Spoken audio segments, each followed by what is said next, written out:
Good afternoon, ladies and gentlemen, and thank you for joining us on this 2020 Regional Humanitarian Partnership event that's organized by ADRN, which stands for the ASEAN Disaster Reduction and Response Network.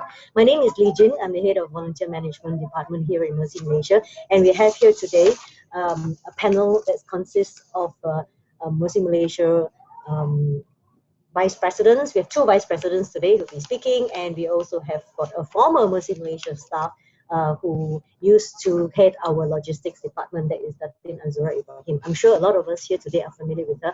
I look forward to the discussions that we're going to have today because I'm sure that it will shed a lot of insights into humanitarian response, especially in preparedness and planning to reduce vulnerability and to improve humanitarian assistance. Just a very short background. Actually, the ADR, this session that we are attending at the moment is organized by the ASEAN Disaster Reduction and Response Network. So this network actually consists of 51 national and international NGOs from more than 20 countries around the Asian Pacific region. So they have a very strong footprint in the region, and most of the network members, of which Mercy Malaysia is one of them, and I believe Mercy Malaysia is actually the secretariat for ADRN in this region. We are constantly engaged with local communities in strengthening their ability to combat disasters and provide humanitarian aid across all sectors here. So without further ado, I'd like to pass to begin our session today by welcoming Dr. Heng. Dr. Heng actually is Vice President number 2 in Mercy Malaysia, but apart from that, very experienced in the humanitarian sector. Most people who are in the humanitarian sector will know him. And he also is, he serves on the board of the ADRN, and he is a member of many international humanitarian organizations. So over to you, Dr. Heng, for you to introduce, for you to share with us today on Regional Collective Emergency Response. Dr. Heng, please. Okay, thank you very much, Lee Jin. Hello, everybody. It's so nice to see you. And I'm sure most of you know me, and I'm sure we've all met before somewhere or sometime. The talk today is actually on regional collective emergency response. So if we're talking about regional response, and ADRN represents Asia, it's very, very big. So if we look at the whole section, you will find that Asia has a different form of collective response, and also the 10 ASEAN countries have a different form of collective response. The 10 ASEAN countries are bound together by this agreement, which is called the ASEAN Agreement on Disaster Management and Emergency Response. And the main response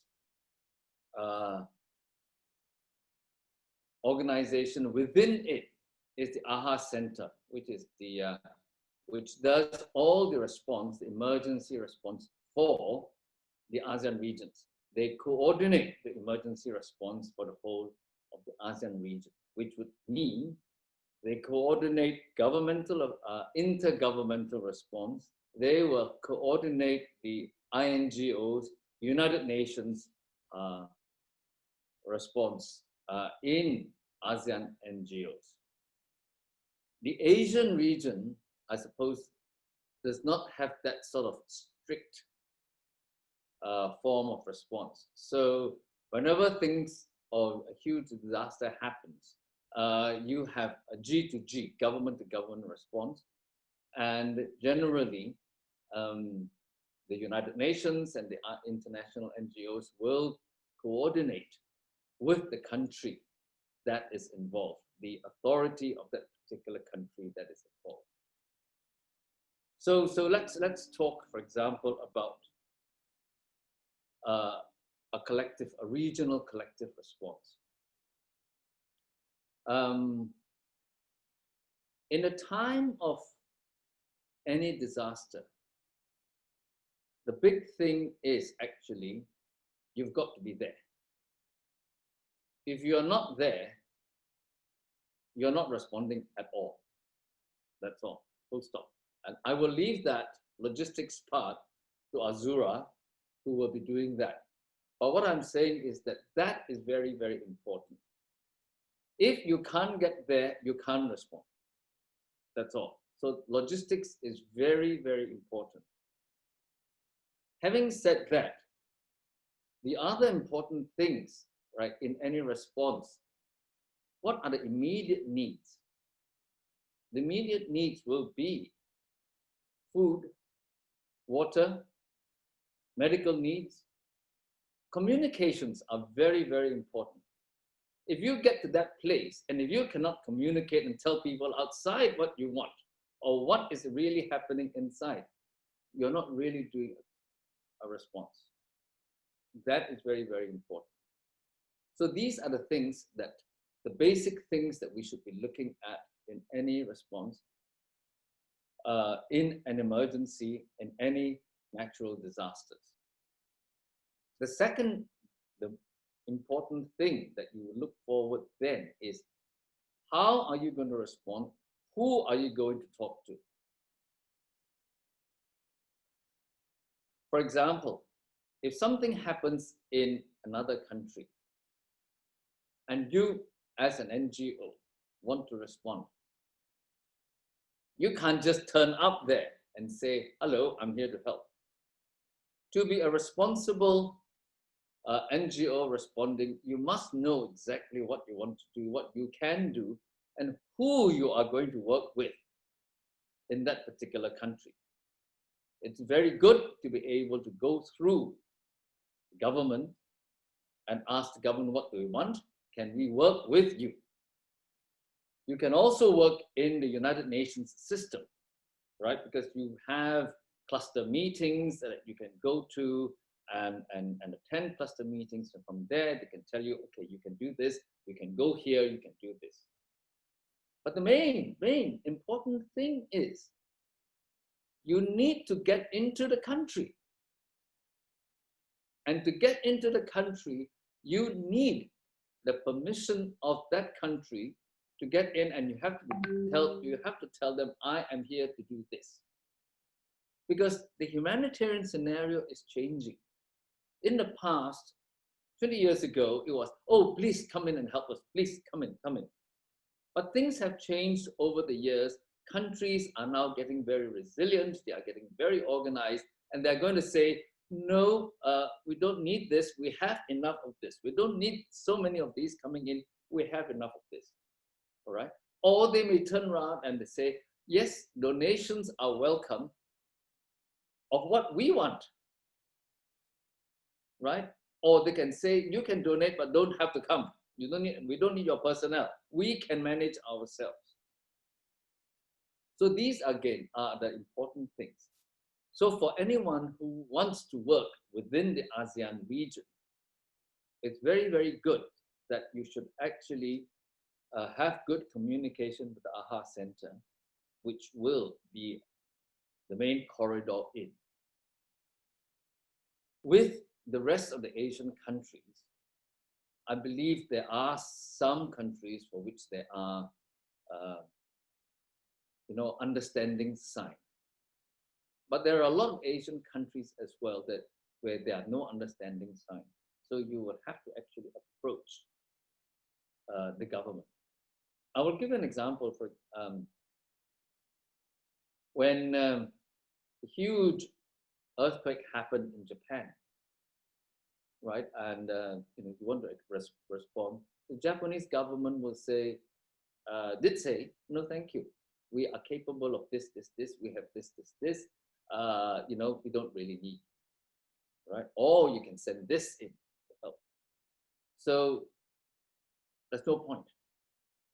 Mercy Malaysia is a medical relief organization. We thought of sending, our doctors and our nurses over, but the Japanese government said, no, thank you. We can manage, right, on our own, we can, right? Thank you very much. The other thing, of course, is that none of you speak Japanese. So if you come, you're going to cause a lot of, problems that we will have to find you, all these other things. We can manage on our own. Thank you. Now, if you take another example, when a huge earthquake happened in Nepal, all right, Mercy Malaysia responded. We sent our mobile hospital over, etc., etc. But the people that we dealt with, we actually had a partner from ADRRN, right? And we contacted our partner who is a member of ADRRN, and we said, by the way, Mercy Malaysia would like to respond. So what they did was, then they, on our behalf, contacted the Nepali government. And then the Nepali government said, yes, that's fine.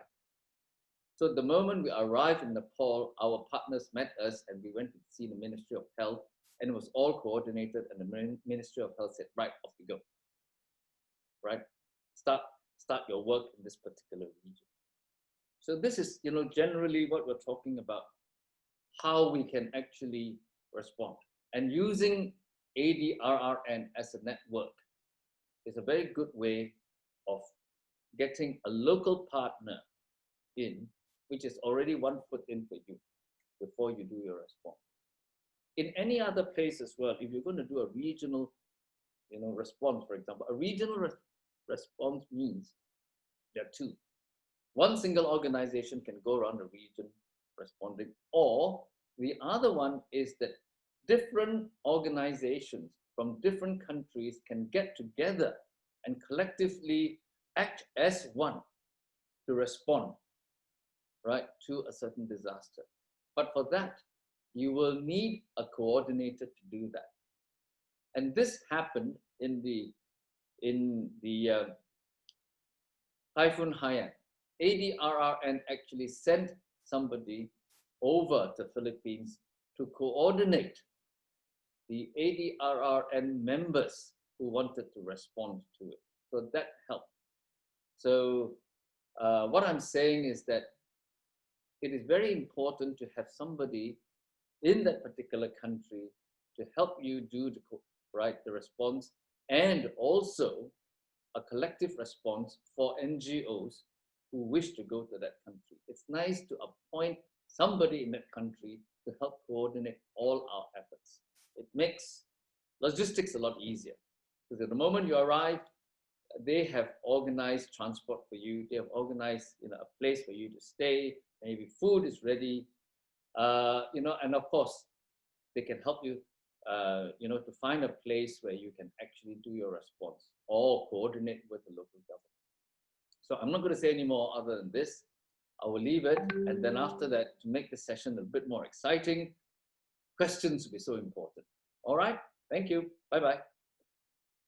Thank you very much, Dr. Heng. That was excellent. Actually, it's like a dipstick into what we're talking about when we mention the word coordination, because we understand that a lot of reasons why humanitarian response sometimes fall between the cracks is because of the lack of coordination between different partners and different agencies, etc. So I always use the example of the most recent example is probably the earthquake in Lombok that happened 2 years ago in 2018, when the Malaysian government actually wanted to help Indonesia by donating 5 million ringgit, and the Indonesian government actually said that they don't need it. So we didn't manage to, the Malaysian government didn't manage to donate the money. But Mercy Malaysia actually managed to enter Indonesia, and we conducted response in Lombok, but we went under our local partner, which is the PKPU Human Initiative. So that's one example that Dr. Heng was pointing out just now, which I felt was very, very pertinent, and it gave an overview of what we're talking about when we talk about regional response. Right. I'd like to invite now our second speaker of the day. That's Associate Professor Dr. Shalima Abdullah. She's also a Vice President of Trade. And Dr. Shalima will be speaking on Mercy Malaysia's emergency medical team and how we've been responding regionally as well as nationally in emergency response, throughout this country. As most people are aware of, Mercy Malaysia is a disaster relief agency, and medical services, healthcare services, those are our main mandate, you see. So it would be very interesting to see what Dr. Shalima has to share with us. Shalima, over to you. Hello, good afternoon to everyone. Can everybody hear me? Yes, loud and clear. Okay.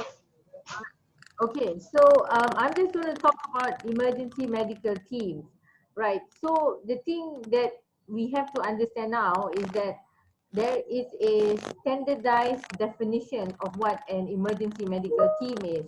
I think before this, every time that there is a disaster, many NGOs will come, many government agencies will come and try and help in a certain country, in a disaster area. But people don't actually know what each NGO is going to, which services that they can offer. So what the WHO attempts to do is that everybody in the humanitarian field will be talking the same language.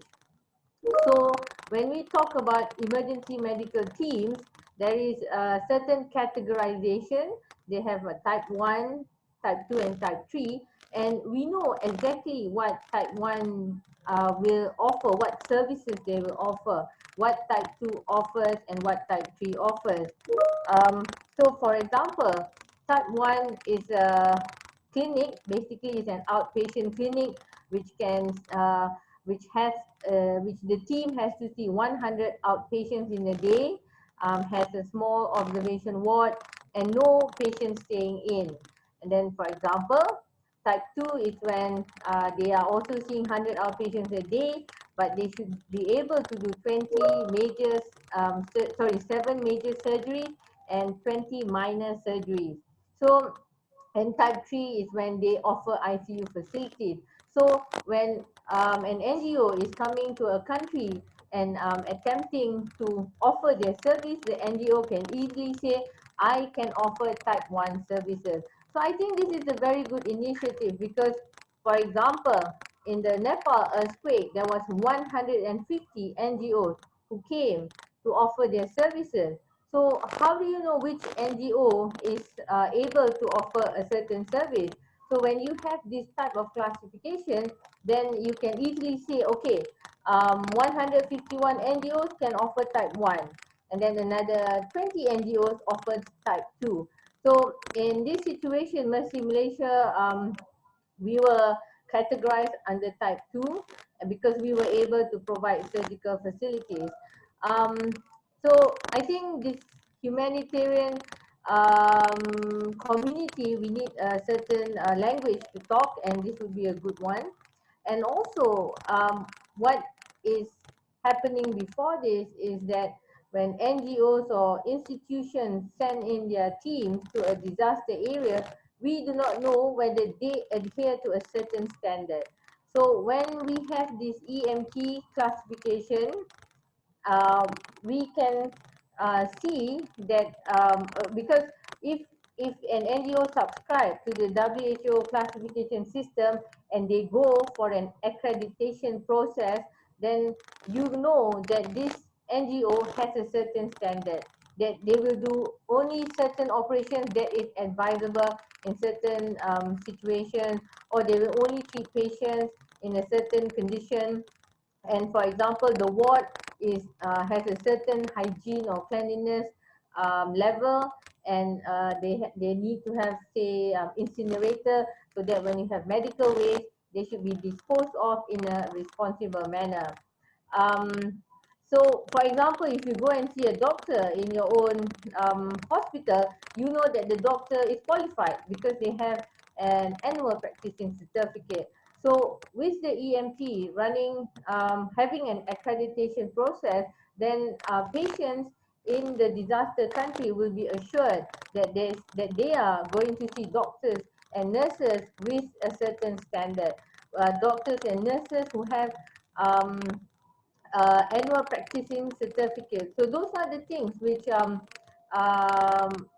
Mercy Malaysia tries to adhere to when we send our EMT, that our staff have a certain standard, they have their background check done. We have logistic capabilities where we are self-sufficient, because what has happened before this is an NGO goes to a country in a disaster site, and the NGO asks for electrical help, for water from the existing country, which is already trying to help themselves in a disaster. So as it is, the disaster has taken away resources of electricity and water, and here it is. You have an NGO from a foreign country coming and asking for help for water and electricity and even food. So the EMT process is that each EMT must be self-sufficient. They should have enough rations for the whole stay that they are there for. If they are there, if they're going to be there for 14 days, they should have food for the whole of 14 days, which they will bring from their own country. They have their own generator sets. They have their own water filtration and water purification kits. So this is why the WHO classification system for EMT, I think, is the way to go to ensure that a certain standard is adhered to.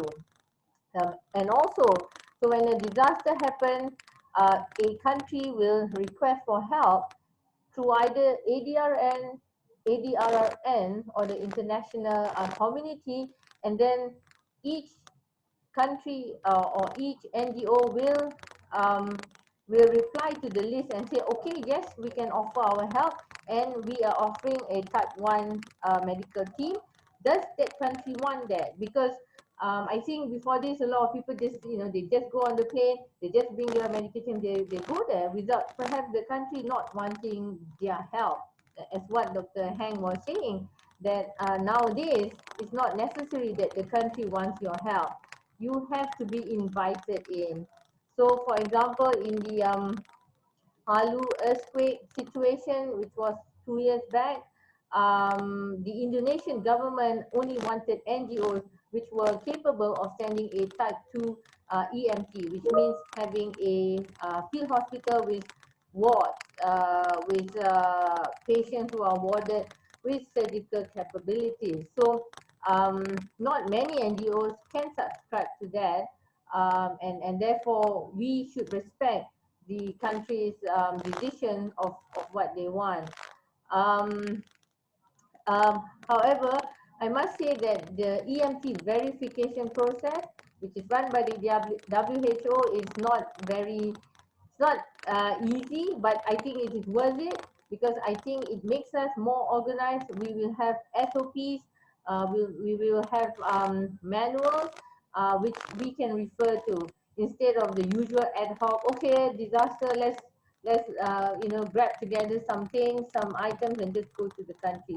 I think this is the way to go, and with ADRRN, we can be partners in offering assistance to the countries which require them. Um, okay, the EMT process, as far as I know, there are many, there are perhaps 100 NGOs with type 1 capabilities which are verified. For type 2, much less, perhaps about 20 or 30. And for type 3, which is with ICU, only 2 or 3 organizations, which are military organizations, because having ICU is a very cumbersome process where you need a lot of manpower and financial help. I think that's all I have to say for now. That is my introduction to the EMT, and I think this will allow the audience to ask questions if they wish. Thank you very much. Thank you, Dr. Shalima. In fact, I think what you have given is a very clear indication of these classifications of EMT, which I think many people are not aware of. I remember during was it the Nepal or the Pakistan earthquake, when we had a lot of NGOs flying over all their medical items, and they were all stuck at immigrations. You would remember those moments, right? And those are actual life happenings, where what happens if, let's say, they go without any coordination, and what happens to the medical team, and what happens to the things that they bring, the medical medications, etc. Okay. All right. So there was an example in Venezuela. So in Venezuela, there was an earthquake which happened there. So an NGO in water and in water and electricity, and they actually said they were not self-sufficient, and they were then asked to leave the country, go back home, and not be deployed into that country. So this is what we are afraid, and that's why we sure we are self-sufficient. And I think as each government becomes more resilient and more self-sufficient, they don't want to be encountered with NGOs who use all this help with electricity and all that. We are also, in a way, restrict that we are not able to enter the country if we do not fulfill the conditions that they want us to adhere to. So yeah, this is maybe ADRN will also subscribe to this and only allow certain NGOs with certain capabilities and available services to enter the country. So I think this is something which which all NGOs should look in seriously, because going to a disaster site doesn't mean that the quality of service that you go will decrease just because you are in a disaster site. I think the quality of service should be similar to what anyone is getting today if they went to any clinic or hospital in their own country. Thank you. I think that also goes back to what Dr. Heng was talking about earlier about coordination and where it is a G2G requirement, before you send EMT or any form of humanitarian assistance to any countries, you have to get all these formalities in place with the local authorities. Now, just a shout out to everybody who's watching us, either you're on Facebook or you are on our group chat, if you're part of the attendees. Please feel free to put any questions you have either onto the chat or into the Facebook, so that we're able to put them to our panelists to reply them. Yeah. So we still have another 1 hour. Please feel free to just put your questions there. We're going to have all the speakers speak first, and then later on we're going to open the floor to Q&A and to further discussions to keep this more lively. All right. So now I'm going to introduce to you our third speaker of the day. It's very interesting because whenever we talk about humanitarian work, one thing which people do not think about is usually the logistics. But ultimately, I think the logistics the most important aspect of any form of humanitarian response. You can plan as much as you want. You can have all your response in place, but at the end of the day, if your logistics are not in place, everything just like falls apart at the seams. Correct? So I'm going to introduce to you Datin Azura Ibrahim. She's very, very experienced in logistics, especially in humanitarian response. And she's been a focal point for government and intergovernment engagement, and she does a lot of stakeholder engagement. She has been involved between the UNRHD in Kuala Lumpur, Ministry of Foreign Affairs. Now I'm not going to take up much of your time. I'm going to allow Datin Azura to introduce herself, as well as to inform us a little bit on what does it mean when we talk about humanitarian logistics and how important it is, for us to have logistics in place before you even begin any form of humanitarian work. Yes, over to you, Dr. Anzo. Thank you, everyone. Good evening. Well, if you're talking about the supply chain solution for a humanitarian response, this humanitarian supply chain begins with preparedness. You need to be well prepared because logistics is expensive. It is it consumes a lot of time in terms of preparation. And logistics without the knowledge, without the right people also, might not be effective. So if you look at why we plan for emergency, this is the basis of all logisticians who are interested to learn about humanitarian supply chain. So first we need to understand, we have to identify what could happen. Giving a scenario, if you want to plan for your humanitarian logistics preparedness, you need to understand the nature of what you are preparing and what you're going to respond to. One is to identify what could happen. If we're looking at tsunami, we need to imagine or look at all this data that we previously had. What could happen when tsunami strike a country? What happened when we have a flood? What happened if we have earthquake? So you need to know what could happen, all right? And where it could possibly happen. If it happens in the area where there's a lot of population, the population is very dense, or if it happens at the area where the administrative of the country is located. For instance, if you have an earthquake in Putrajaya at 12 noon on a weekday, can you imagine what happened there? The decision maker of the country is situated there. So probably the preparation would be, you know, a different level of preparation and anticipation. Then you also must understand what will be the impact of the affected people. Like, you know, this will determine the kind of surgery equipment, what the EMT teams would require. If you're talking about, most probably, and I've not been deployed for a long time for disaster since I left Mercy, Malaysia.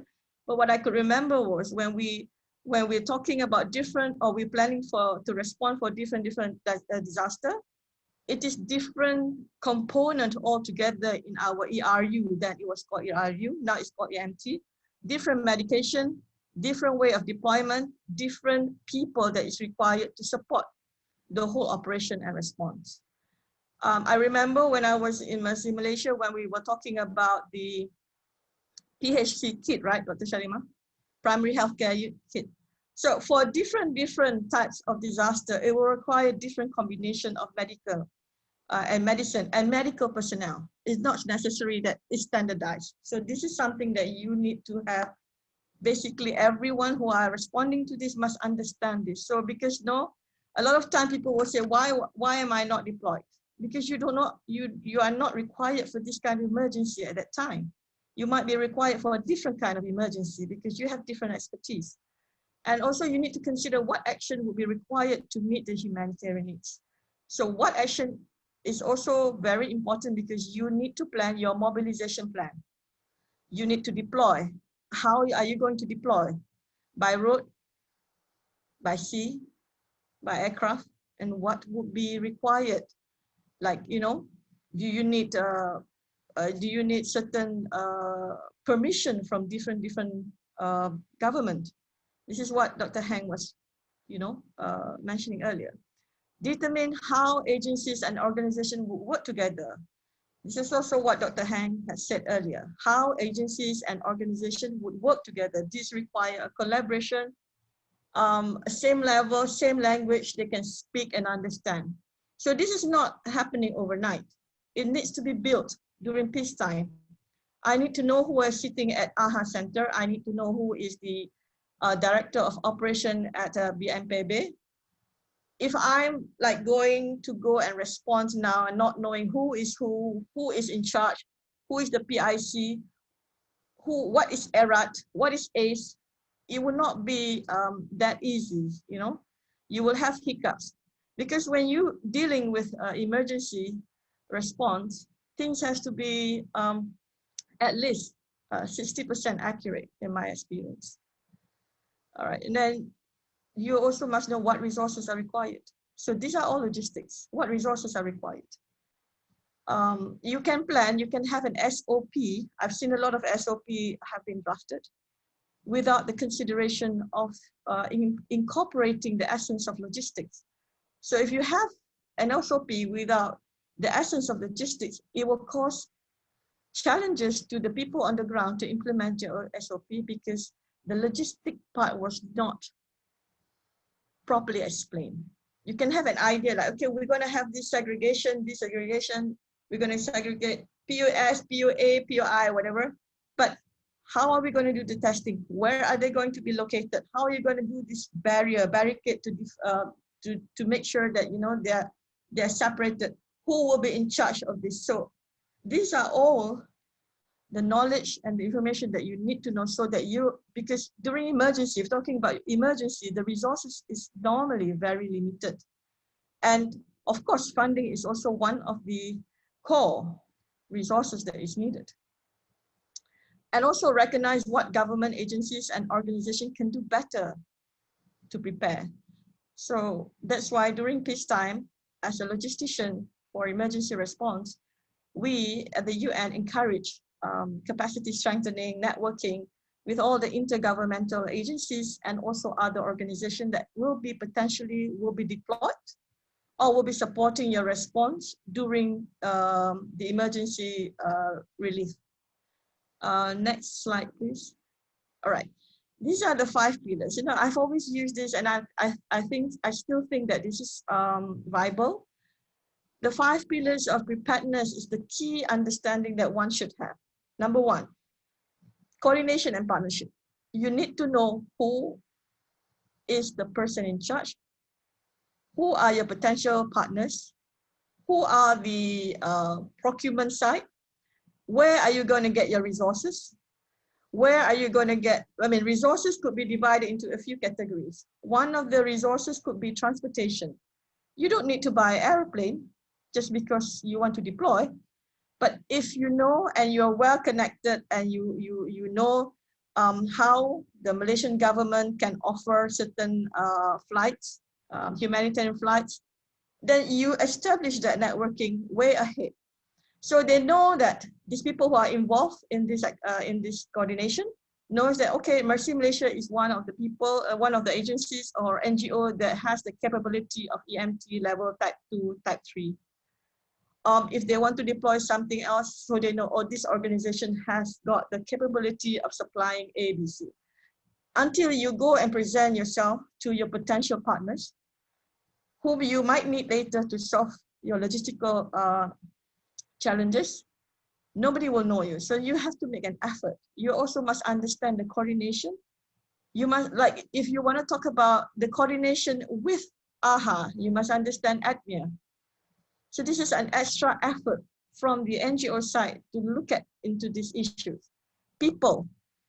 For people, you need your volunteers, your suppliers, your subject matter expert, the locality, the local people on the ground that you are going to respond to.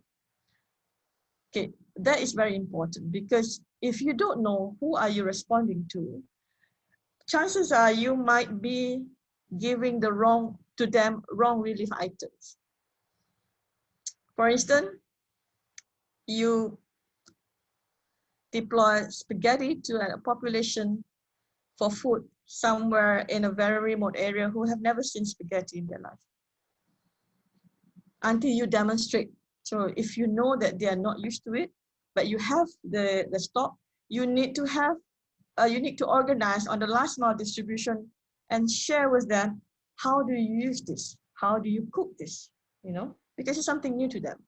Just like generators, not every country has got the same voltage power. So you also need to know that.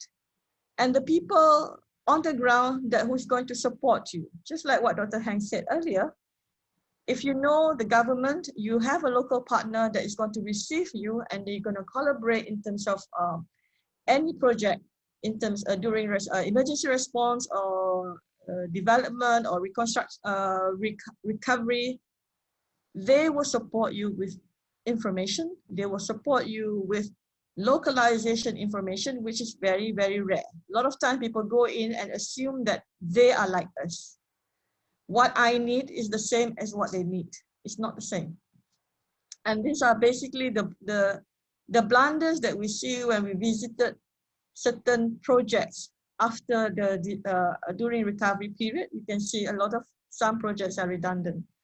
And it doesn't achieve the impact that is required when you're responding. The other thing is standard systems. Very simple. During this COVID-19, a lot of people doesn't know that you cannot fly the sanitizer because it's a dangerous food. So people assume, making assumption that everything can be, put cargo into a cargo and fly into other places. It's not. This is very simple, standard system. You also need to understand custom regulation. And also your internal SOP that limits your movement sometimes. I can give you an example. Authorization of payment. If someone, during emergency, you need 3 or 4 signatory, and during that moment that you require an immediate to purchase something that you don't have the 3 signatory, it will hinder your operations. So you need to look at the SOP within the organization that you're working with, the SOP with the third party that you're dealing with, the SOP in the area of the affected countries. You must understand that. So even so in Malaysia, within Kuala Lumpur, that you're going to respond to Kota Baru or in Pasir Mas, you need to understand how people work over there and who is the person in charge. What more if we're flying into other countries and to, to share to provide relief to the affected people. So this is very important. Stocks is also another big issue. A lot of time, currently, if you look at the trend, it's more on people giving coupon, because why? People wants to give, to generate and to reactivate the local economy. So people give coupon. But in the areas those days, the last 5-6 years, some area when it's been hit is totally shut down. You need to bring in items from outside to support. So this kind of stock, like big items, like for instance, a generator, you cannot buy overnight, right? You cannot just go to the shop and buy, okay, I want to buy this generator, that generator. Because we are not an expert in procuring a generator, we need somebody who knows how to procure a generator. Because in some cases, the generator would not be compatible with the local standard. This is dangerous. How I said, a lot of mistakes can be made if we do not understand the stocks. And also packaging stocks. You're deploying a cardboard stocks, like 300-400 of hygiene kits across to the area when there is a typhoon. And these stocks are not properly planned, it will be stranded at the airport openly to be exposed to the extreme weather, and it will destroy the stocks. So it looks very simple, but these are logistics. Our job is to ensure that whatever is been pledged to the organization to respond to, we deliver, we make sure that the stocks arrive in good condition, and the stock that is given is actually can be used by the local. So always, like I said, this all requires assessment. You need to assess who the coordination partnership people, you need to do the assessment internally and external. And then logistics information. Logistics information is, one of them is the road. The other is river, sea, air transport. So, and where is the port of arrival? Just like when we were talking the first 5 days of Palu, I remember if I can recall, the airport in Palu was badly hit and the tower basically has collapsed. And the NGOs are like talking, how are we going to do this? How are we going to fly in and provide relief? There were options like, okay, we can take a ferry from Sabah, from Balikpapan to go up north to Palu. And some also came out with like, how much petrol do we need? Because some part of the areas in Palu has been badly damaged. The news that we received was that there was no petrol station that was functioning within 10 kilometers radius from the center of Palu. So these are the calculations. If your entourage or your team were deployed from the center of Makassar, heading to Palu, how many kilometers need to be you're going to drive? How many liter of petrol, diesel or petrol you need to refill? So when you do not have this information, then you will make yourself become one of the beneficiaries instead of responder. So we would like not to embarrass ourselves. So we need to have this knowledge basically to ensure we have the right supply chain solution during emergency response. Over to you, Li-Jin. Thank you. Thank you, Azura. In fact, what you said, the last thing you said really struck a chord, because there is this thing about being volunteers and there is this thing about being volunteerists, correct or not? Rather than going there to help somebody, eventually we end up being somebody who needs help instead. So I think that's very, very important point to take off whenever there are any organizations or any individuals who like to do humanitarian work. Now, I'd like to just bring us back to right from the beginning. When Dr. Heng was talking about, how does it work regionally, and Dr. Shalimo was talking about the different types of EMTs, type 1, type 2, type 3, and later on how Azul was talking about, the need for proper logistics. Otherwise, everything is in silos. You have this person planning something else, this person planning something else, and you need to be able to coordinate everything together. And that is what brings this this whole topic of coordination that we are talking about today. We have got a question here which I think also would like to raise. This is a question from Takeshi, which asks, he's asking about, so Mr. Takeshi Kimono, he is asking, what is a good way, or are there any tips for organizations to coordinate well with ASEAN? So perhaps I'd like Dr. Heng to sort of give some insights, followed by Azura later, on how can we have better coordination, or what is the best way to get started even. Let's say if you're an NGO, you want to get started, you want to be able to do humanitarian work in the region or even locally. Where do we get started? So let's say now if you'd like to do it on an ASEAN region, because right now we are in the ADRN session now. So Dr. Heng, perhaps if you could give us some tips on, what is a good way for other organizations to be able to connect with ADRN or with ASEAN to be able to, to coordinate their efforts. Dr. Heng?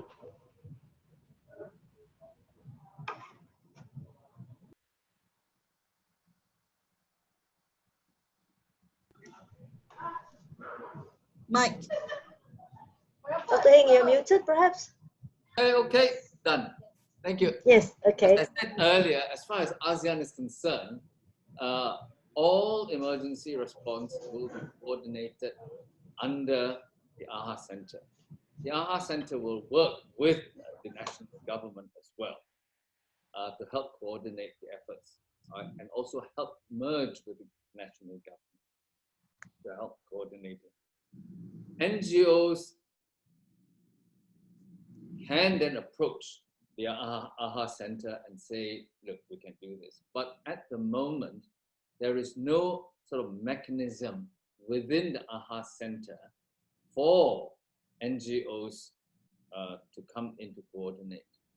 So what we are doing actually is we are putting forth, in a sense, that Mercy Malaysia will be, we're sort of proposing this to AHA Center, the coordinating NGO for the AHA Center to coordinate NGO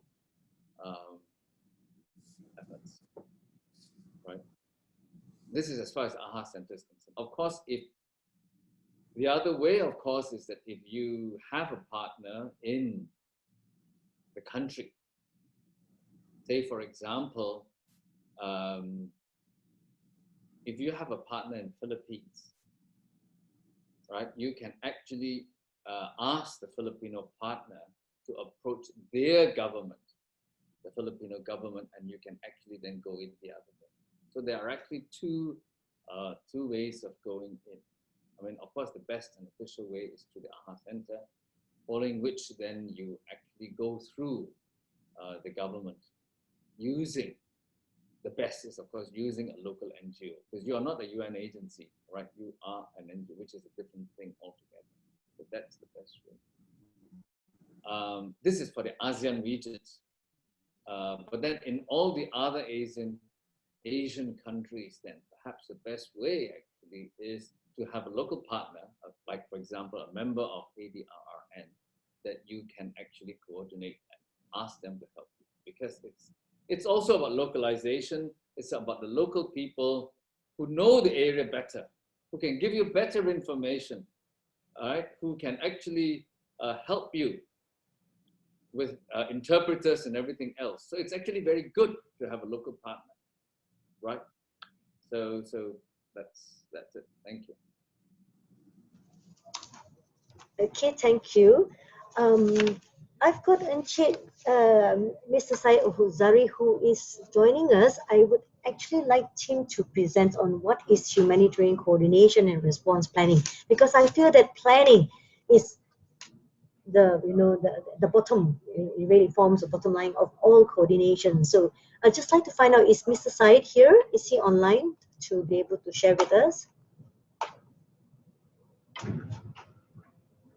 Mr. Syed, are you here? These are some of the new challenges that we are facing in a new norm, yeah? Because when you have got online and any digital meetings like this, sometimes things go all over the place, yeah? But we do have a question from Facebook. So the question from Facebook, I'm just going to open it to any one of our panelists. Is it possible to determine the probability distribution of uncertain demand during disaster response? How do you identify these distributions when there is no historical data, as in the case in most disasters? So basically, I think what the question is that, how do you know what people need? Isn't it? Because in a disaster, everything is uncertain. So, exactly what are you able to, how do you be able to correctly identify exactly what do they need on the ground? Yep. So any one of the panelists would like to reply to this? How do you conduct an assessment, maybe? Yeah. Azura, please. Yes. Of course, there is a myth that is going on during response, that everything has to be immediate, now and now. But if you look at the history of most of the response, there are still little capacity, local capacity that is still available, number one. If you look at Palu, Indonesian islands, like thousands of them, and Palu is just that corner of Sulawesi. So they still have capabilities in all these areas. So whatever you do, yes, you can assume, or you can make an assumption what is required based on the locality or geographical area of that place for the first couple of days. But later you need to refine your response through the assessment. As you go in, you get more detail. As you go in and you do your basic, simple, like food kit, then you gain more and more information. So you need to be patient as well, not to just rush in, because when you rush in and you give the wrong items or relief items, that will actually backfire on you if the local populations are very angry. So it's always good to go with something basic that everybody needs. Maybe the first 24 hours, 48 hours, 72 hours could be water, could be basic simple bread.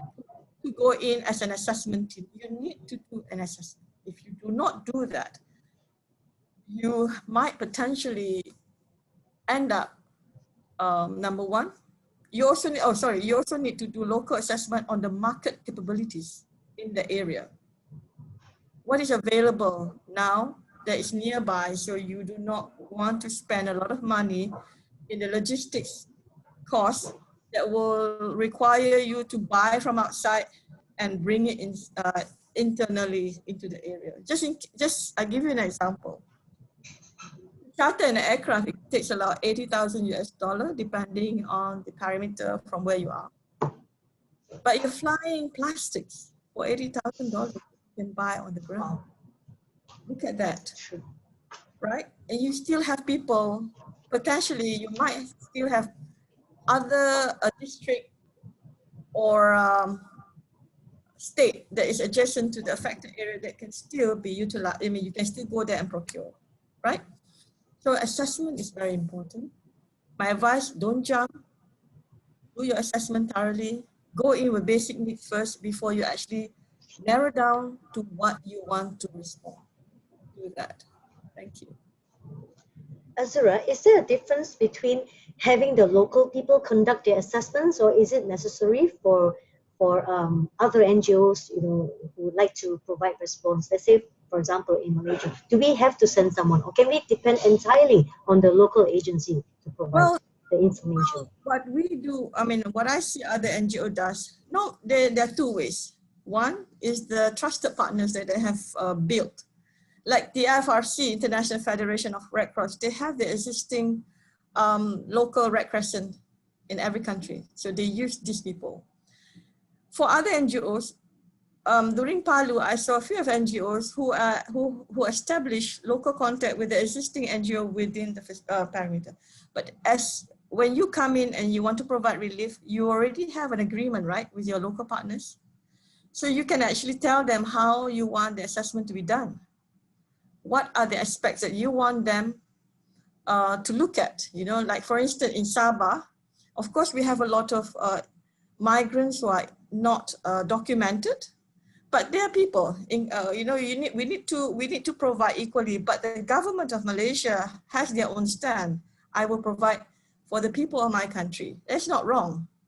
But how does NGO we cannot travel to Sabah right now. So we're working with the local partners. So you guide them, because some of them might not be, they have never been an NGO before. But today you need them, so you need to guide them how you're going to do assessment. What do you require from them? For instance, I do not want my donation to be distributed to everyone in the village, because not everyone is actually in need.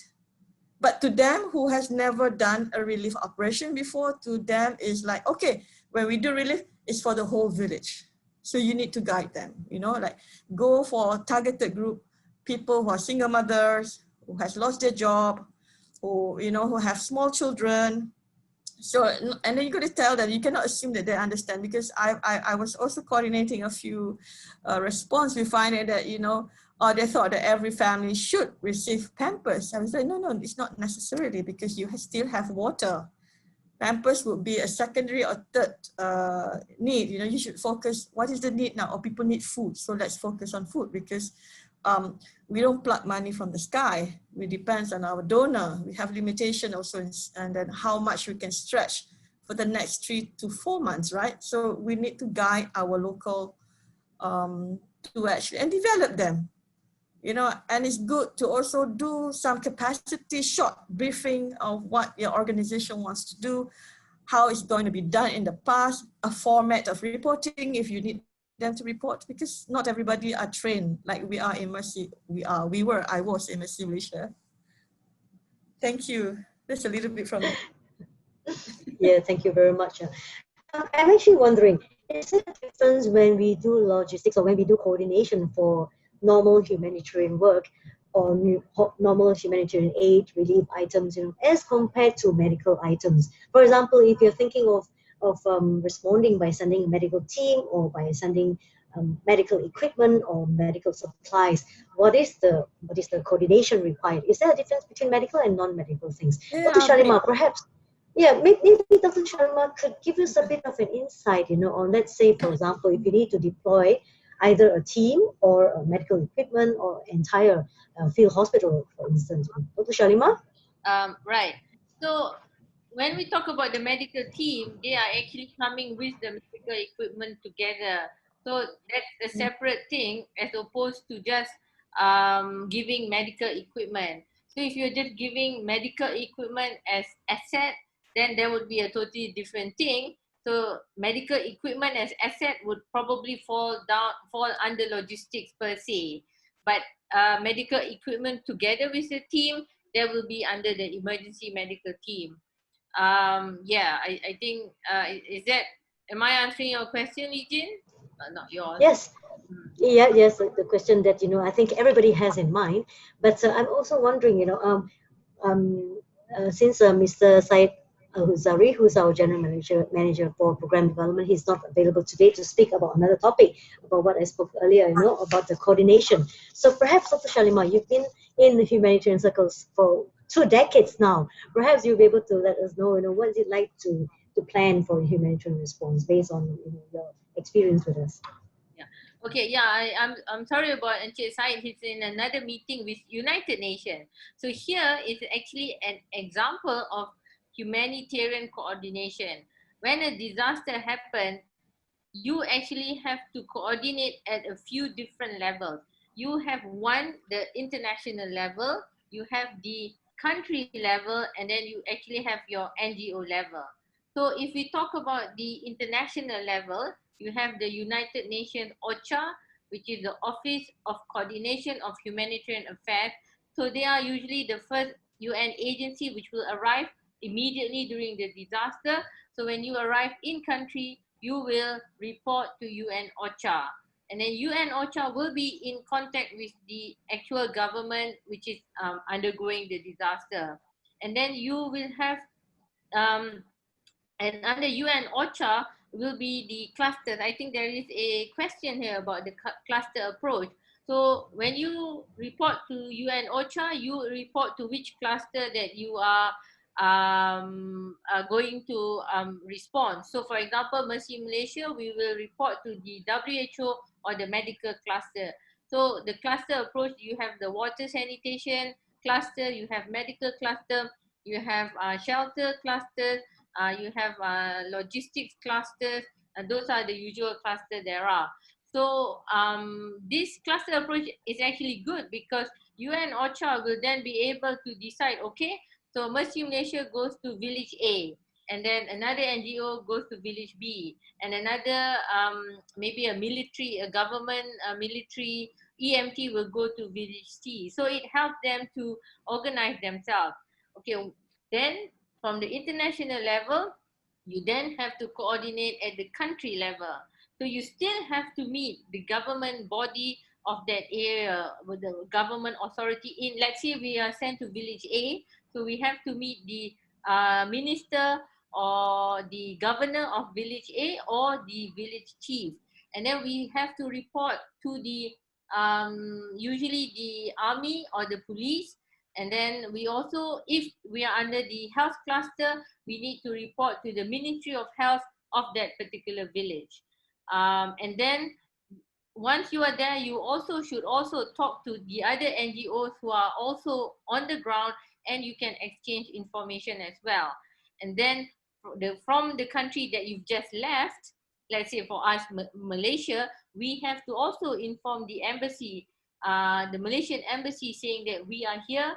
We have a whole field hospital full of Malaysian doctors and nurses and logistics personnel and all that. And we also inform our Ministry of Foreign Affairs in Malaysia saying that we are here. So as you can see, humanitarian coordination is extremely complicated, and you need to be playing at different levels. And the people on the ground, you need to know them now, not when the disaster happens. So Encik Syed, as we are talking now, is actually having a Zoom meeting with United Nations at the WHO cluster. So later on in the disaster, when we go there, he already knows Mr. XYZ or Mrs. XYZ, and we are easily able to coordinate. I think Azura can also mention more about the coordination. Yeah. Wait, hang on, Azura, before you move on and before you continue on this question, there's a similar question that I think is related to what we're talking about. The question here says that is there a leader organization out of each cluster? For example, MSF is in a health cluster taking the lead, or is it a collective effort cluster by cluster? Now, perhaps you'll be able to explain, each of those cluster heads and all that. Maybe Azura can give an explanation on that. All right. If you Google the UN cluster system, you will see, I think 13 or 12, I cannot remember. You will have WFP as a leading organization that is leading the logistics, WHO, and then you have IFRC and all the agencies. So if you are from medical facilities or you're medical NGOs, then you fall under the medical cluster. Then you have the logistic cluster. So it's not necessarily that that particular organization will take the lead. It is also depend on the needs on the site. And the cluster activation is not necessarily that all cluster will be there. It depends on the needs on the ground. So sometimes when during earthquake, you might need a medical cluster to be activated. You need the IT because all infrastructure has collapsed. You need the IT cluster to be set up. You have the WASH cluster, and also you need also food insecurity. So it's not necessarily that we have all the cluster activated at every level of the at every disaster area.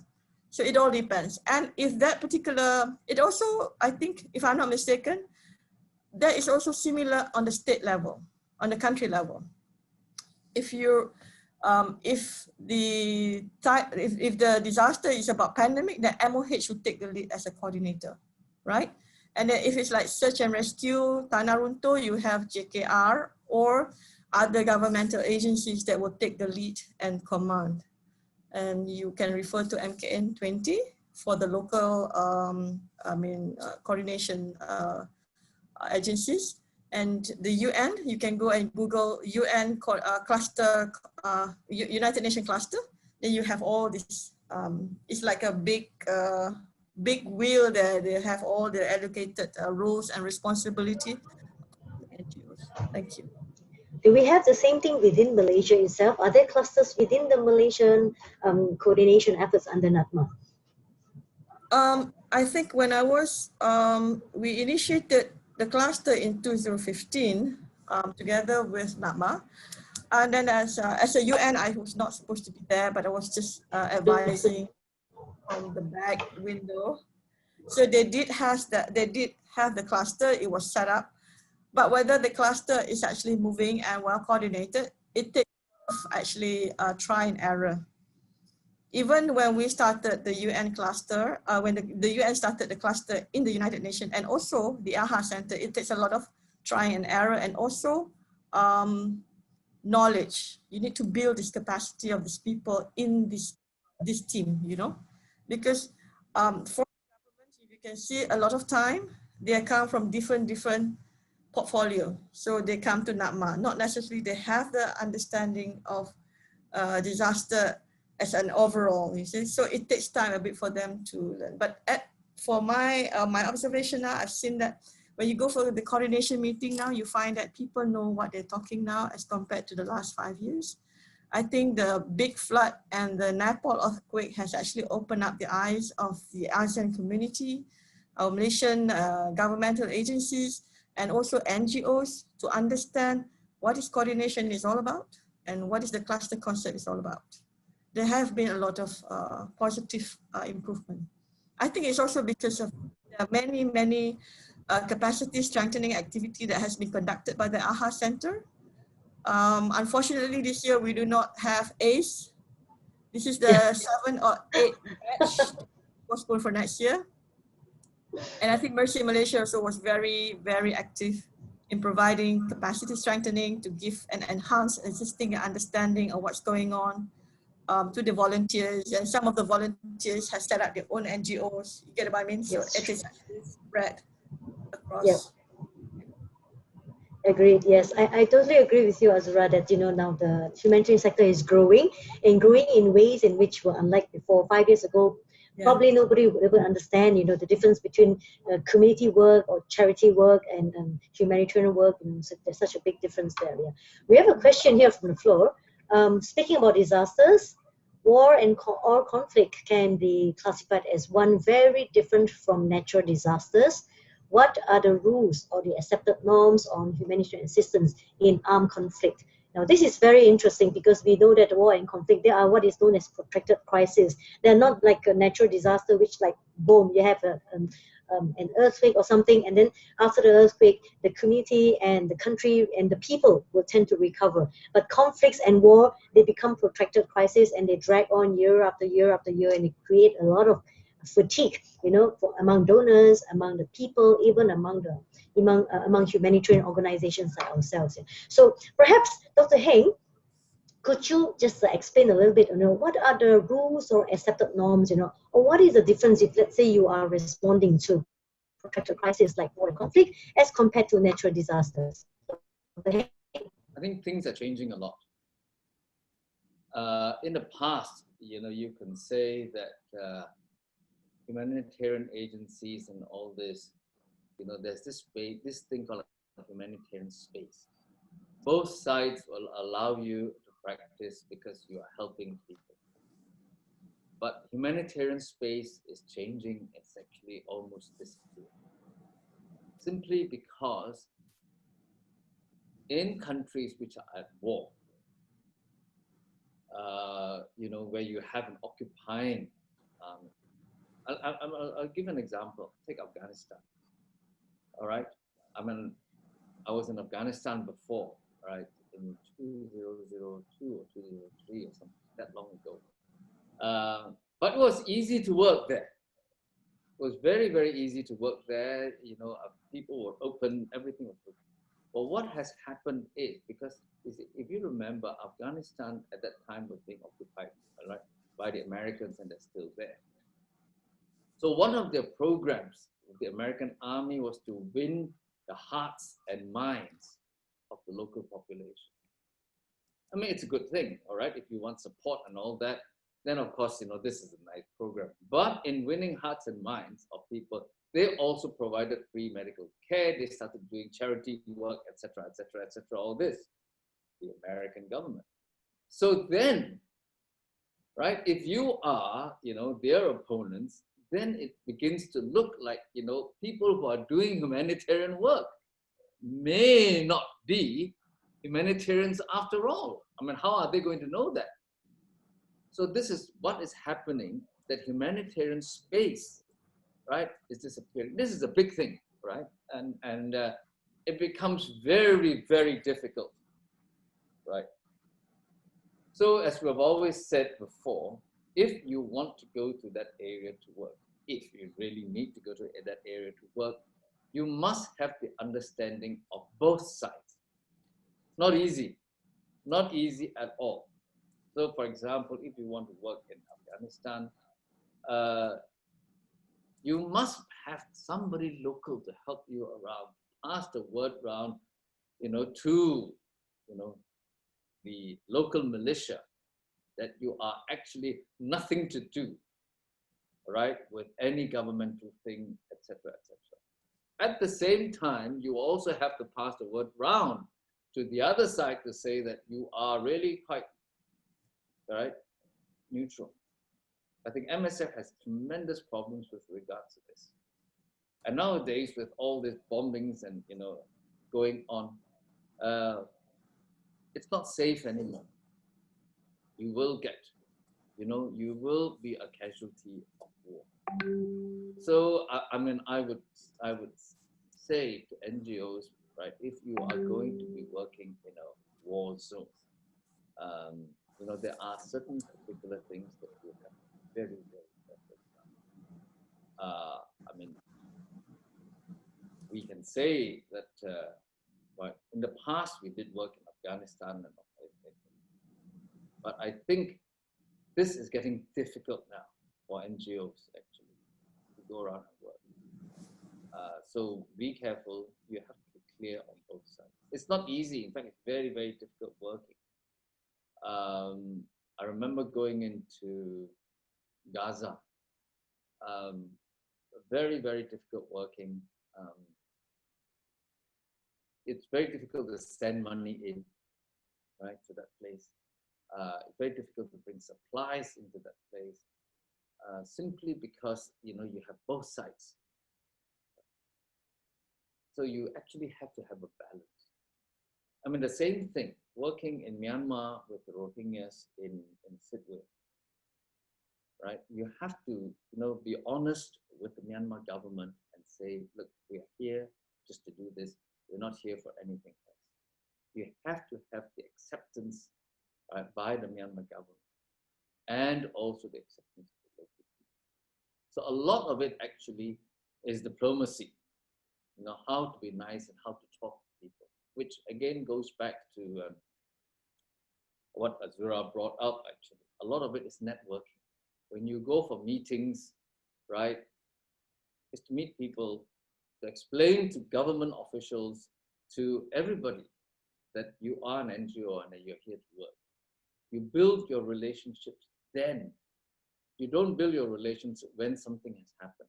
And especially in Asia, when you have built your relationship and you've built your trust, all it takes is a phone call and say hi. And you know, there's an immediate understanding and say, okay, come over.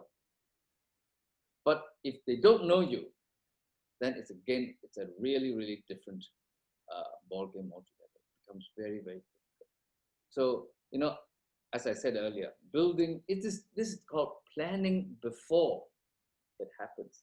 Building your relationships, getting your networking with all the countries that you think you will be working with. Say, for example, the two Asean countries that have the biggest disasters will be Indonesia and Philippines. And you really need good relationship with the people on the ground, with the NGOs, and with the government officials, right? You know, so that when things happen, you're sending people in, your deployment becomes a lot. Thank you. Yes, I totally agree with you. You know, yeah, things are changing now, and actually, what you said about humanitarian space is disappearing. I think that's true as well. Things are changing very quickly, and we just have to be able to move along. That's a very interesting question here from the floor about the role of information management. I seriously think this is very interesting because the question is, there is a growing recognition of the critical role information management can play in shaping effective humanitarian response, coordination and decision making. Yep. So how information management will play effective response, coordination, and decision making. So how do we ensure that all the partners that are involved are transparent with the information and they're not withholding information for their own benefits? You know, they just want to be the hero, for example.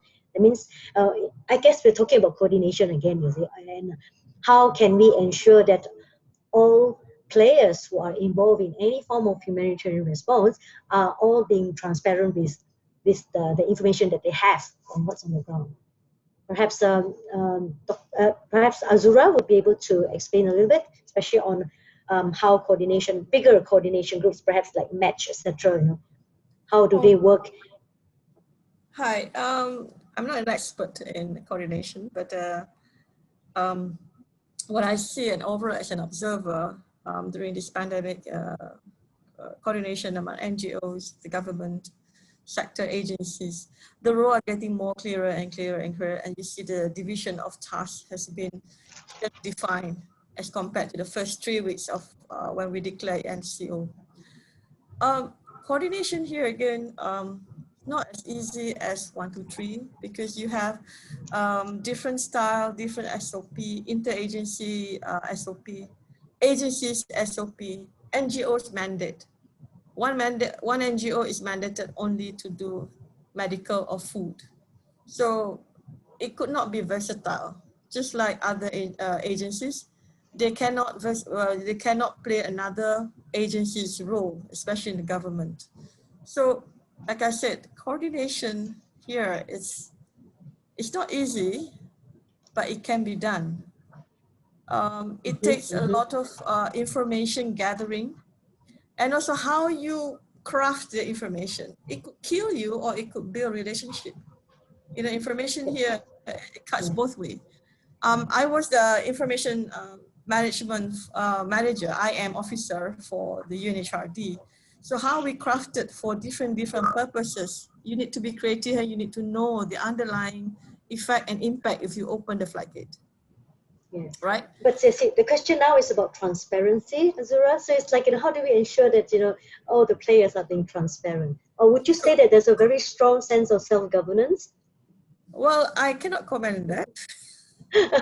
Like I said, I'm not an expert in this line. Yeah. Instead of you talking about on behalf of something else, you know. So maybe that questions can be perhaps even like Dr. Shalima or any one of our panelists. Now, how do we ensure that all players are being transparent with the information they have, you know, rather than they just withhold information so that other NGOs or other players on the field are not aware of what's happening, so they have first-hand information. Dr. Heng? Dr. Shalima, please. I think it's transparent. It's just what is relevant to you. Right. That's Okay. all. Some things are not relevant to you, and you read the wrong, you know, that is, but generally, from what we have heard and from what the information or the situations come out right during the disaster, and we're looking at it, which comes from different agencies, it's all right. It's just that it's not relevant to me. Right. That's all. Right. Yeah. Shalima, Dr. Shalima, please. Yeah.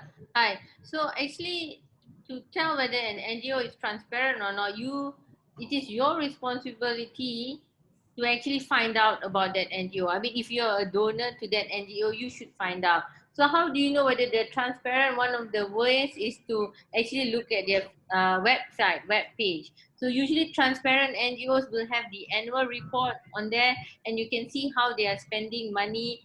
They have their financial accounts and all that. Okay, so that's number one. Then you can see what information they put up on their website, which is available to the public.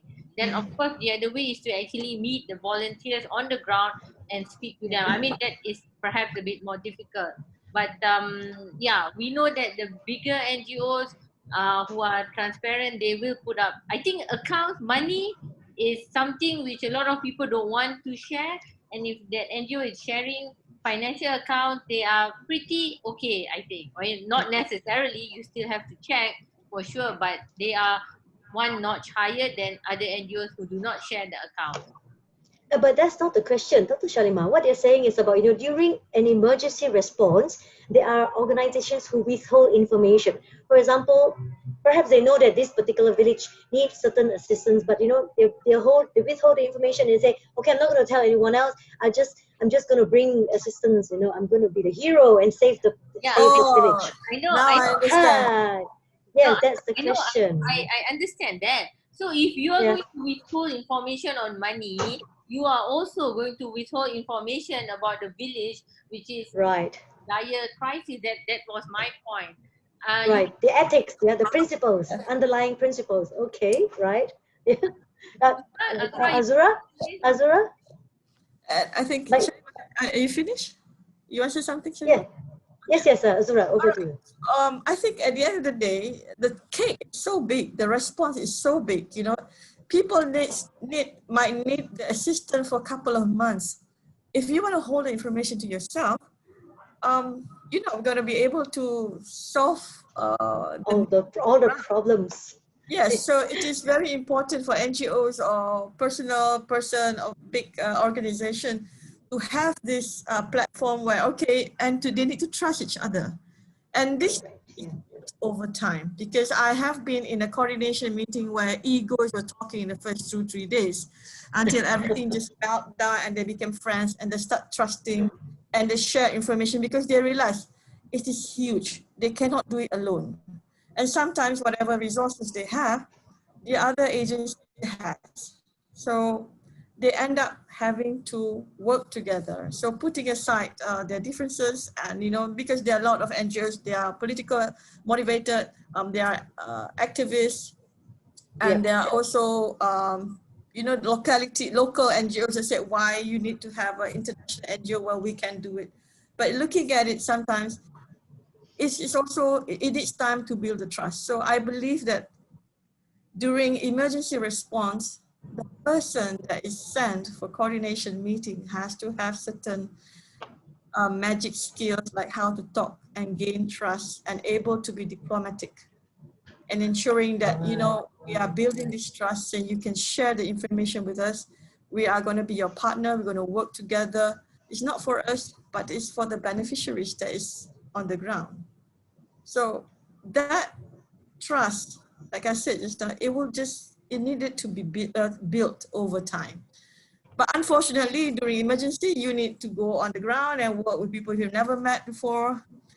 You need to break the ice immediately. You need to have the information here and there, and But then again, you say it takes a lot of maturity to do this, of course, over time. So I basically really encourage NGOs to send their juniors to the field. This, Yeah. They are going to be future leaders, going to do the negotiation and do the coordination. Exactly. Yeah. Well, following on to the same on the same issue, is it on what we're talking about? As I said, I feel that there's a lot of self-governance that's required, and that's when we talk about information sharing and also on sharing of resources, etc. So there is here another question which is very closely related. How do we ensure that humanitarian organizations are held accountable for their actions?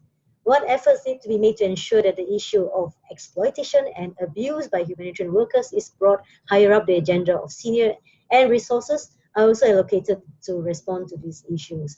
So, as I said, very closely related to the earlier question, so now they're asking about, how do we hold humanitarian organizations accountable? So people like, UNHCR, even Mercy Malaysia, how we hold accountable, and what can be done, or what is being done to make sure that issues like exploitation and abuse of humanitarian workers, that they are given priorities instead of just being swept under the carpet.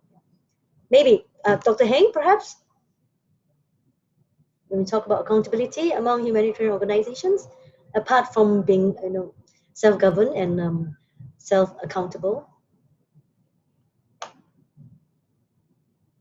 Dr. Heng, are you still there? It's actually sorry. Hello, Dr. Heng, are you muted? Now better now. Is this better? Yes. Thank you. Yes, better. Simply, a very interesting question is about accountability. Correct. And I will share a story with you. Okay. years ago, there was, it was years ago, there was this thing called a Humanitarian Accountability Program called HAP, Yes, HAP, yes. right? We all heard of HAP.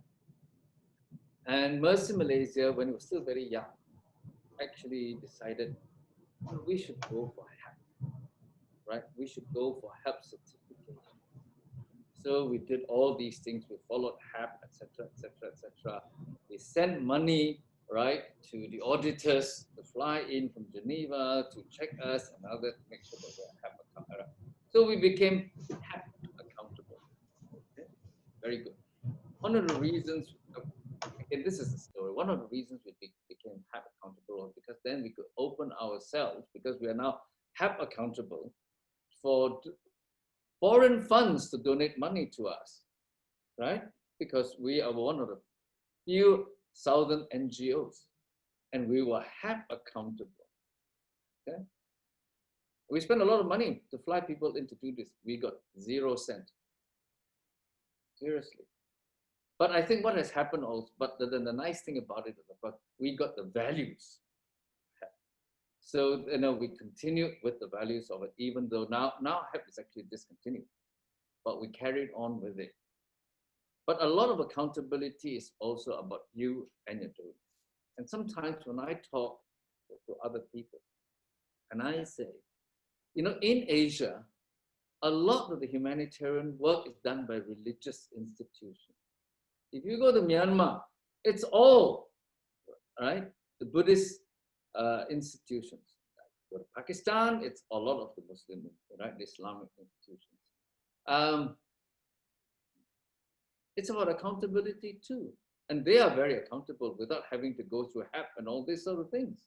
So, again, it is also about the transparency that you have and your relationship, right, with your donors, that your donors trust you. So again, this is a very Asian sort of thing, right? I trust you. Go on with it. Now, this is one aspect that I'm saying. The other aspect, of course, is that, okay, we publish our accounts. You can come and have a look at our accounts anytime we are audited, etc., etc., etc. Yes. Accountability has also got to do with the people that you're working with, that you have to be accountable to them. What you do for them must be what they want, not what you think is right. See?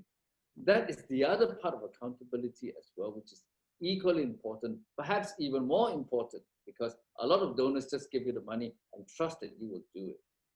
But the second part is your work with the people, that they must approve what you do. So yes, there are ways of judging your accountability. There are ways of, auditing your accountability. But you must again understand, in a lot of Asian contexts, our organizations are not like, Oxfam or Plan, where they have millions and millions and millions of dollars, right? For which then you will need it. Our organizations are Asian organizations. Actually, most of them are actually very small, right? The only accountability is within me, who have accepted your money and do it, and that's it. So it's a very complicated question. It's not that straightforward. Now you can see, for example, a lot of international NGOs, the UN, very, very highly accountable, get audited all the time, and you read all the time. All right, a lot of times about how resources are lost. It's the same. So for all that accountability that you have, it still gets missing. And then you come to this lower end type NGOs, where there's absolutely no check on accountability. You'll be really surprised, how good the work is. So, thank you. Yeah. So again, maybe we come back to the issue that, a lot of it is self-governance. That's, no matter what kind of governance they place on you, ultimately it has to come from the heart, perhaps.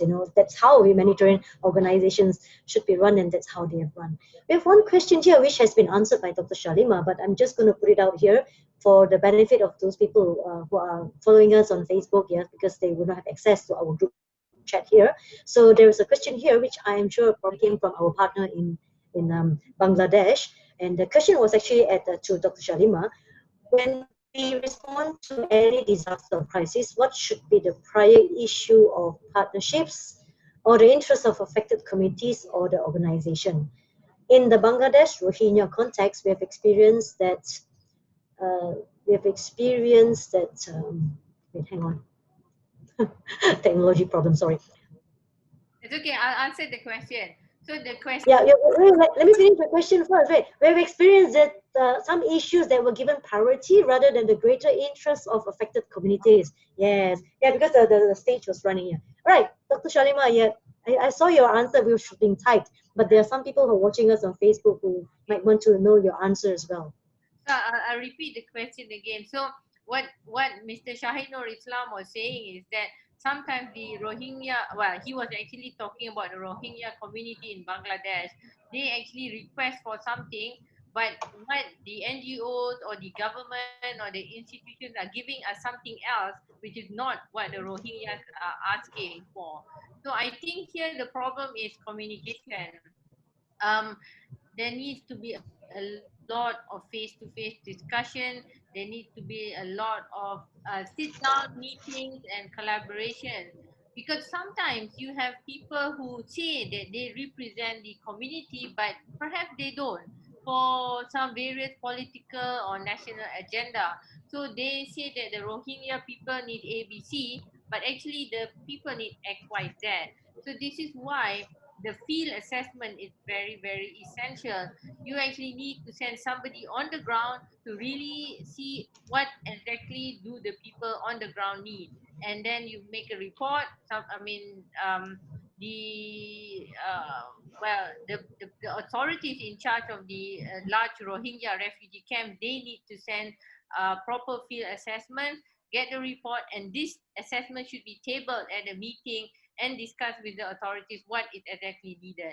So I think this is the problem, is there is a lot of small little Napoleons who want to actually forward their own view or forward their own opinion for whatever agenda that they have. So assessment, field assessment, very important.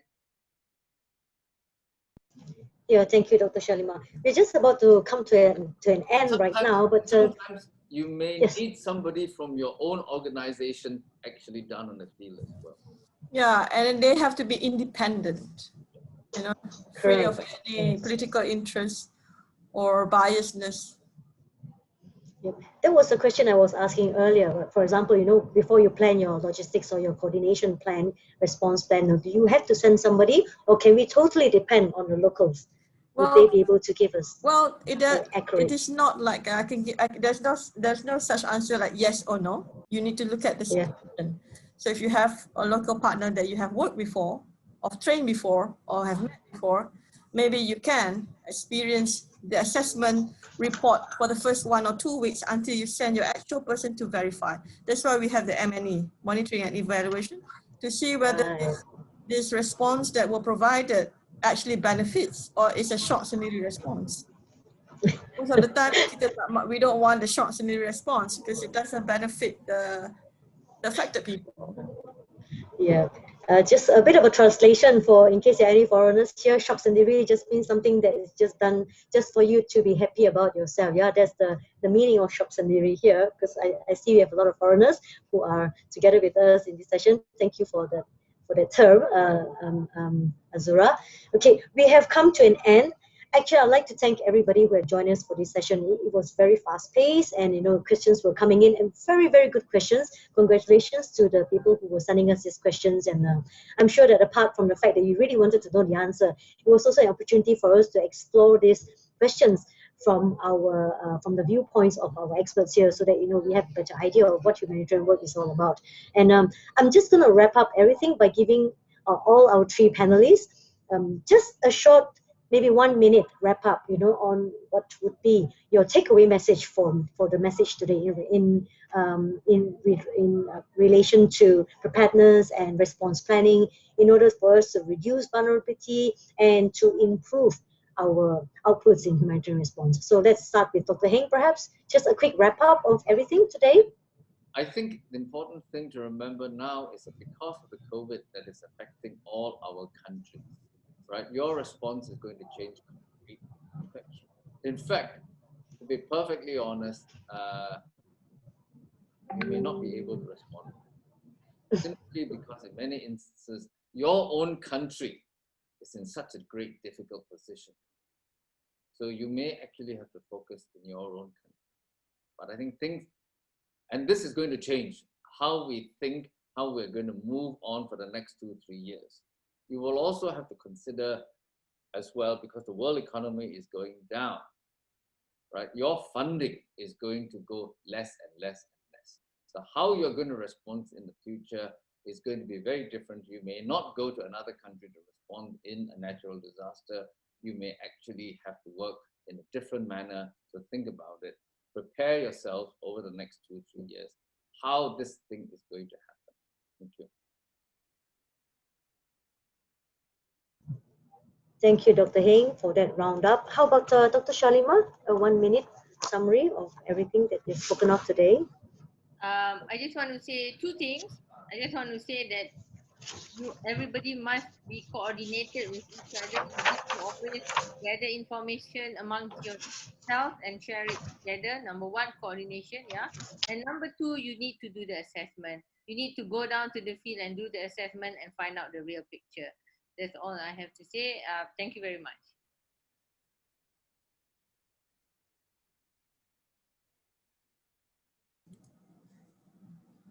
Legion, you are muted. You're on mute. Can you hear me? You're on mute. Okay, my turn. All right, for me, like I was trying to say earlier, it is very important to know what you're doing. What are you responding to, so that the mechanism is not something that you can just plug from the sky. It has to be like logistics is a precise science. It's not an assumption. So you need to know who is your people on the ground. The assessment has to be done regularly because the situation on the ground is always volatile. It changes, right? And with the COVID situation, the challenges again, the border closing is a big challenge. You just cannot go into other country or travel or provide assistance. Just like what Dr. Heng said, we have to focus locally now. And I think again, I really want to emphasize on assessment and coordinated efforts in whatever we do, communication, and also ensure that all the team members adhere and understand what is integrity. Thank you. Thank you. Excellent wrap up. Excellent for all our panelists. Thank you very much for taking the time. Now, just for everybody who's listening in, this seminar today is actually a series of thematic webinars, which is part of the 2020 Regional Humanitarian Partnership events that's conducted by ADRN, ICBA, OCHA, and the Community World Service Asia. And this online event is actually comprised of 11 webinars together with the webinar today. Today's webinar is actually the third one in the whole series. So I would fully encourage everybody to go on the ADRN's Facebook in order to find out when is the next talk. And for the rest of you out there, if you're interested to know more about humanitarian work, it's a huge, huge space. And I like what Dr. Heng was saying about, the humanitarian space is disappearing. And the global, with globalization, everything has to come together. And again, to echo what Dr. Azra was saying just now, things will change, and then we'll probably all be working more on the local scene. But at the same time, even though we're working locally, but we'll be able to use the global kind of the international standards and the international information that we learn from these webinars, as well as from the experience of people who have been doing this for a long time. For example, Malaysia has been in humanitarian response for the 21 years. So thank you again to our three panelists. Thank you for taking the time and for allowing us to pick your brain, and to everybody who's been here to join us as well, everybody who's joining us on Facebook, whether today live or you're going to watch this again on a replay. Thank you, and we hope that you have learned something important out of this session, and that you continue to make this one of your journey into humanitarian response. Thank you and goodbye. Take care, everybody, and stay safe. Bye. Stay safe. Stay safe, everybody. Thank you.